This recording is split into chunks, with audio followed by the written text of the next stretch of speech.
8300 fat کی بلندی پر موجود ہیں. ہو سکتا ہے چونکہ آپ ساؤتھ سے آئے ہیں میدانی علاقوں سے آکسیجن کی کمی آپ محسوس کریں گے. آپ سب کا آنے کا بہت شکریہ اور خوش آمدید. اس وقت ہم قلعہ بلتت میں موجود ہیں جو کہ ایک قدیم فورٹ تھی یہاں ہنزا میں اور ابھی تک ایگزسٹ کر رہی ہے. یہ آپ بہتر جانتے ہیں کہ جو شمالی علاقے ہیں گلگت بلتستان ٹیریٹری، یہاں پہ پاسٹ میں انڈیپینڈنٹ ماؤنٹین کنگڈمز تھی، خود مختار ریاستیں تھیں، چترال، ہنزا، نگر وغیرہ. ہنزا میں 2 قدیم قلعے ہیں. اس قلعے کا نام قلعہ بلتت ہے اور اس کی عمر laboratory test radio carbon dating test کے مطابق تقریباً 800 سال ہو رہا ہے. اس کی اولڈسٹ فیز. یہ قلعہ ایک دور میں نہیں بنا ہے، بہت سارے حکمران گزرے ہیں جن کو ہم امیران ہنزا کہتے ہیں. انہوں نے وقتاً فوقتاً اس میں ایڈیشنز اور ترامیم کی ہیں. ویسے تو بے شمار تبدیلیوں کا تذکرہ ہے، لیکن آخری جو بڑی تبدیلی آئی ہے اس کی ساخت میں وہ انگریز دور میں آیا تھا. انگریزوں نے دسمبر 1891 میں اس علاقے کو فتح کیا تھا، چونکہ ان کو یہ خطرہ تھا کہ روس کی فوجیں جو ہے نا شمالی افغانستان کے راستے یہاں داخل ہو سکتی ہیں. اس لیے انہوں نے اس کو روکنا ضروری سمجھا اور یہ ہنزا کے حکمران میر صفدر علی خان اپنے وفادار لوگوں کے ساتھ جب یہاں پہ شکست ہو گئی، ان کو روکنا ناممکن ہوا، تو یہاں سے فرار ہوئے اور چین کے علاقے صوبہ سنکیانگ میں انہوں نے پناہ حاصل کی. ان کے بھائی میر محمد نظیم خان کو یہاں کا حکمرانی ملا سپٹمبر 1892 میں. ان کے دور میں اس قلعے کی 3ری منزل پر شیشے کی کھڑکیاں لگوائی گئی اور یہ فورٹ 1945 تک زیر استعمال رہا. ابھی حال ہی میں پرنس کریم آغا خان نے اس کو ریسٹور کروایا ہے 1990 سے 96 تک. اور میر غضنفر صاحب نے یہ جو قلعہ تھی یہ پرائیویٹ ایک ٹرسٹ کے حوالے کی. ابھی پاکستان کے سابق صدر فاروق لغاری صاحب نے آخری دفعہ ستمبر 1996 میں جب یہاں وہ تشریف لائے تو انہوں نے اس کا رسم افتتاح سر انجام دیا تھا. ہم آپ سے یا فارنرز جو بھی ٹورسٹ آتے ہیں جو ٹکٹ لیتے ہیں، یا ہمارے سورس آف انکم یہی ایک ہے جس کے ذریعے ہمارے قلعے کی مینٹیننس ہوتی ہے، اس عمارت کی مرمت ہوتی ہے اور سٹاف کی تنخواہیں چلتی ہیں.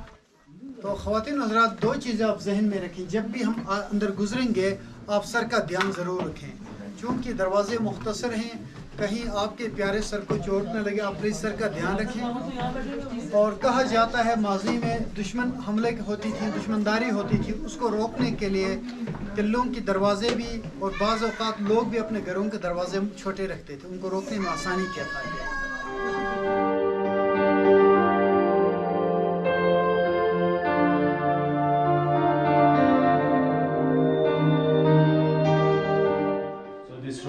Is a guest room. Now is a picture gallery here. That's the pictures of Aga Khan, the spiritual leaders of Ismaili Muslim. The 46th spiritual leader, his name is Shah Hassan Ali Shah. He was in Iran and he got the title of Aga Khan from King of Iran. That's why Aga Khan first is written here. It means Your Excellency, Your Highness, the same meaning of Aga Khan. His son is second, his son is third, and his grandson is the current Aga Khan fourth. His nationality is French. He's living in Paris, but his great-grandfather basically from Iran. And he paid 80% donation for restoration for this fort. Hunza, the history of Hunza is about 1,000 years old, but at that time there was no pictures, no portrait. This is the first portrait of Mir Ghazan Khan. Mir means the king. After his son became the ruler, when British people entered in Hunza, he escaped to China and he died there. After his son, his younger brother became the new king, Nazim Khan. Then his son, Ghazan Khan, and his son, Jamal Khan.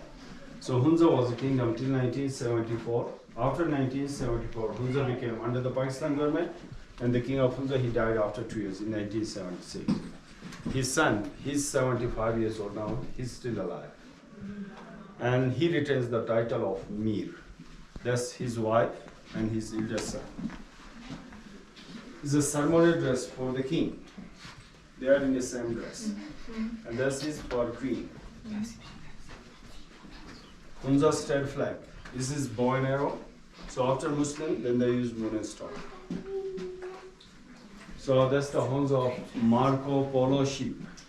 Italian explorer Marco Polo visited China in 13th century. When he saw the sheep, so he named to the sheep. That's why it's called Marco Polo sheep. But in our language, we call it Rush, R-U-S-H. Rush means a huge sheep.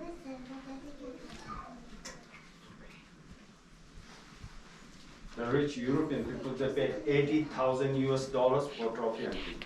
$80,000 for one shot. If you miss it, then the whole money is gone.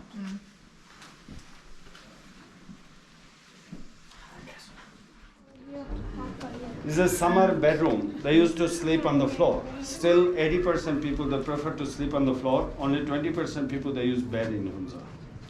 This is throne cover to put outside on the throne for the king. And the ceiling, this is the Kashmiri design, the woodwork. And these are the old treaties, the trade agreements between Hunza and China about the grazing lands and the trade. Chinese and Persian, because official language was Persian in Hunza.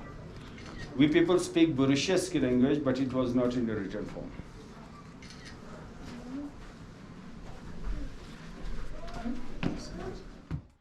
China chewing live with last king of Hunza, 1960s in Karachi. The second picture, people keep horses for transportation and for polo matches. And that's the picture outside on the throne. Last king, his son with his courtyard, holding his court. The rest of them, their cousins' pictures. That's the queen of Hunza. She passed away 15 years ago. She was 98 years old. She's princess from other side of the Hunza river, Nagerway. And that's the first telephone in Hunza is from 1940s, British time. The green one is a phone, and the black one is a dial-up.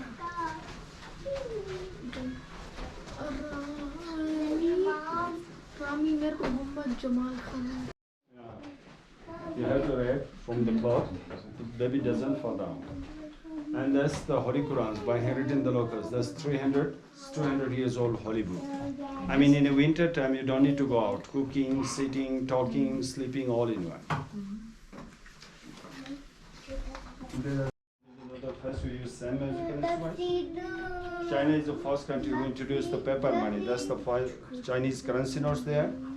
And this is also Chinese carpet from camel wool. It's 200 years old Chinese carpet. It's a handmade carpet.